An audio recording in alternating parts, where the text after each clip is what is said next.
नमस्कार क्लास। आज के इस खास मास्टर क्लास में हम भौतिक विज्ञान के एक बहुत ही बेसिक लेकिन बेहद दिलचस्प सवाल पर बात करने वाले हैं। सवाल ये है कि आखिर गति यानी मोशन का असली कारण क्या है।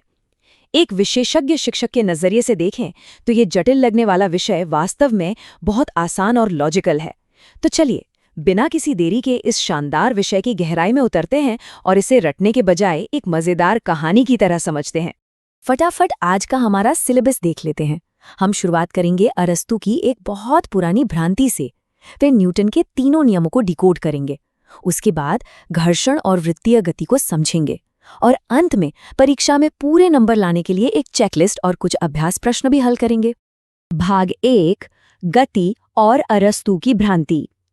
चलिए इतिहास में थोड़ा पीछे चलते हैं और देखते हैं कि मोशन को लेकर पहले क्या गलत फहमियां थीं। तो शुरुआत एक बहुत ही आम सवाल से। मान लीजिए कि आपने अपने लिविंग रूम के फर्श पर एक छोटी सी खिलौना कार को धक्का दिया। वो कुछ दूर जाती है और फिर अपने आप रुक जाती है। ऐसा क्यों होता है? ये हम सबने देखा है, राइट? हमारी आम समझ तो यही कहती है कि भाई अगर कार को चलाते रहना है तो उसे लगातार धक्का देते रहना पड़ेगा। बिल्कुल यही बात महान ग्रीक विचारक अरस्तू ने भी सोची थी। उनका मानना था कि किसी भी चीज को गति में रखने के लिए एक लगातार बाहरी बल चाहिए। सुनने में लॉजिकल लगता है ना? लेकिन सच कहूं तो यही एक बहुत बड़ी गलती थी। गैलीलियो ने आकर इस गलतफहमी को तोड़ा। उन्होंने बताया कि असली विलन तो घर्षण यानी फ्रिक्शन है जो उस कार को रोक रहा है। गैलीलियो का कहना था कि अगर फर्श पर कोई घर्षण ना हो तो कार कभी रुकेगी ही नहीं। उसे एक समान गति के लिए किसी बल की जरूरत ही नहीं है। विज्ञान को समझने के लिए हमें अपनी इन पुरानी धारणाओं को दिमाग से निकालना होगा। भाग 2, न्यूटन के 3 नियम। अब जब अरस्तू की बात क्लियर हो गई है तो चलिए मैकेनिक्स की असली नींव यानी न्यूटन के नियमों की तरफ बढ़ते हैं। न्यूटन का पहला नियम सीधे सीधे जड़त्व यानी इनर्शिया की बात करता है। अब ये इनर्शिया क्या है? ये बस किसी भी वस्तु की वो जिद है जिससे वो अपनी स्थिति बदलना नहीं चाहती। जैसे आपकी पढ़ाई की मेज पर रखी हुई कोई मोटी सी किताब, वो तब तक वहां चुपचाप रखी रहेगी जब तक कि आप खुद उसे उठाएं या धक्का ना दें। जब तक कोई बाहरी बल नहीं लगेगा, वस्तुएं अपनी स्थिति नहीं बदलेंगी। यही पहला नियम है। दूसरे नियम पर जाने से पहले हमें संवेग यानी मोमेंटम को समझना होगा। बहुत ही सिंपल शब्दों में संवेग किसी वस्तु के द्रव्यमान और उसके वेग का गुणनफल होता है। ये एक सदिश यानी वेक्टर राशि है, जिसका मतलब है कि इसमें स्पीड के साथ साथ दिशा भी होती है। ये एक बहुत क्रूशल कॉन्सेप्ट है क्योंकि ये बताता है कि एक भारी और तेज चलने वाली वस्तु टकराने पर कितना बड़ा इम्पैक्ट कर सकती है। अब आते हैं न्यूटन के दूसरे नियम पर। ये कहता है कि बल संवेग में परिवर्तन की दर के बराबर होता है। इसका सबसे बढ़िया प्रैक्टिकल उदाहरण क्रिकेट के मैदान में देखने को मिलता है। आपने देखा होगा कि एक अच्छा फील्डर जब एक तेज आती गेंद को कैच करता है तो वो अपने हाथों को गेंद के साथ पीछे की तरफ खींचता है। ऐसा क्यों? क्योंकि हाथ पीछे खींचने से गेंद को रुकने के लिए थोड़ा ज्यादा समय मिल जाता है। समय बढ़ने से संवेग परिवर्तन की दर कम हो जाती है और हाथों पर लगने वाला बल यानी चोट का इम्पैक्ट काफी कम हो जाता है। देखिए फिजिक्स हमारे रोजमर्रा के खेलों में कैसे छुपी है। और अब हमारा तीसरा नियम, क्रिया और प्रतिक्रिया। ये तो शायद सबसे मशहूर नियम है। हर क्रिया की एक समान और विपरीत प्रतिक्रिया होती है। किताब का एक क्लासिक उदाहरण लेते हैं। जब बंदूक से गोली चलती है तो बंदूक गोली पर आगे की तरफ बहुत तेज बल लगाती है।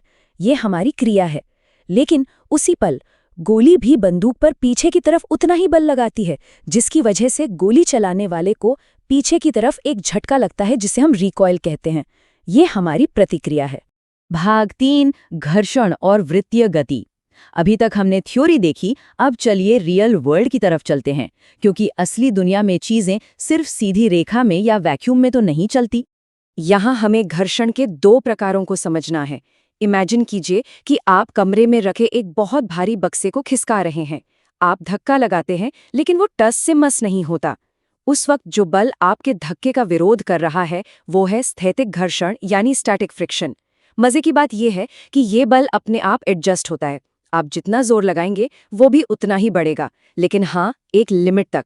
जब बक्सा आखिरकार खिसकना शुरू कर देता है, तब जो बल उसका विरोध करता है उसे हम गतिज घर्षण यानी काइनेटिक फ्रिक्शन कहते हैं। अब एक शानदार ऐतिहासिक फैक्ट सुनिए। जो लोटनेक यानी रोलिंग घर्षण होता है वो खिसकने वाले घर्षण से बहुत बहुत कमजोर होता है। यही वजह है कि भारी सामान को घसीटने के बजाय पहियों वाली ट्रॉली पर ले जाना बच्चों का खेल लगता है। इसीलिए पहिए के आविष्कार को मानव इतिहास का सबसे बड़ा गेम चेंजर माना जाता है। इसने घर्षण की प्रॉब्लम को मानो जादू से सुलझा दिया था। घर्षण के बाद आइए गोल गोल घूमने वाली दुनिया यानी वृत्तीय गति में चलते हैं।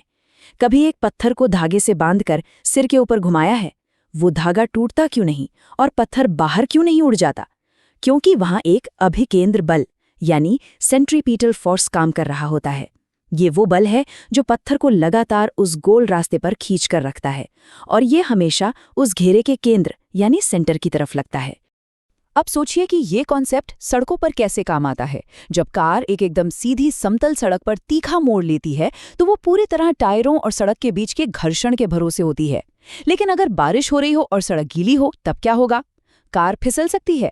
इसीलिए स्मार्ट इंजीनियर्स सड़कों को मोड़ पर बाहर की तरफ से थोड़ा ऊंचा कर देते हैं।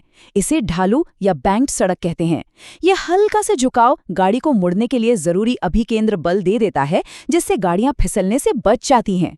भाग 4 परीक्षा के लिए चेकलिस्ट। चलिए अब गियर शिफ्ट करते हैं और थोड़े एग्जाम मोड में आते हैं। एग्जाम के लिए ये हमारी एक क्विक रैपिड फायर चेकलिस्ट है। ये वो फॉर्मूला हैं जो आपके टिप्स पर होने चाहिए। संवेग P = mv, न्यूटन का बल का समीकरण F = ma, स्थैतिक और गतिज घर्षण के सूत्र और बैंक्ड सड़क पर सेफ स्पीड का फॉर्मूला। इन्हें अपनी नोटबुक में हाईलाइट करके लिख लीजिए। और जब एग्जाम में कोई मुश्किल न्यूमेरिकल आए तो घबराना नहीं है।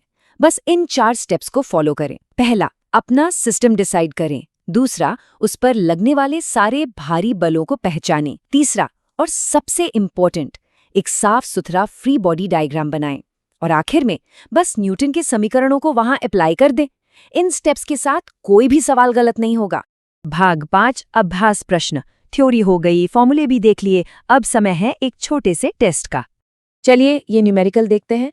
एक 20 किलोग्राम का पिंड 15 मीटर प्रति सेकंड की स्पीड से चल रहा है। उस पर 50 न्यूटन का एक ब्रेकिंग बल लगाया जाता है। सवाल ये है कि वो पिंड कितनी देर में पूरी तरह रुक जाएगा। ये न्यूटन के दूसरे नियम का एकदम परफेक्ट एग्जाम्पल है। आइए इसे मिलकर सॉल्व करते हैं। सबसे पहले हमें निकालना होगा त्वरण यानी एक्सेलरेशन। बल का फॉर्मूला याद है? उसके हिसाब से एक्सेलरेशन होगा बल और द्रव्यमान का अनुपात।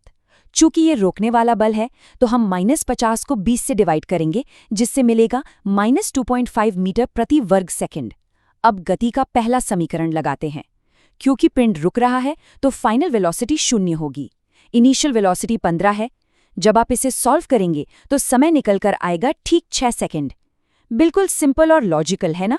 क्लास खत्म करने से पहले मैं आपको सोचने के लिए एक जबरदस्त सवाल देकर जा रहा हूं।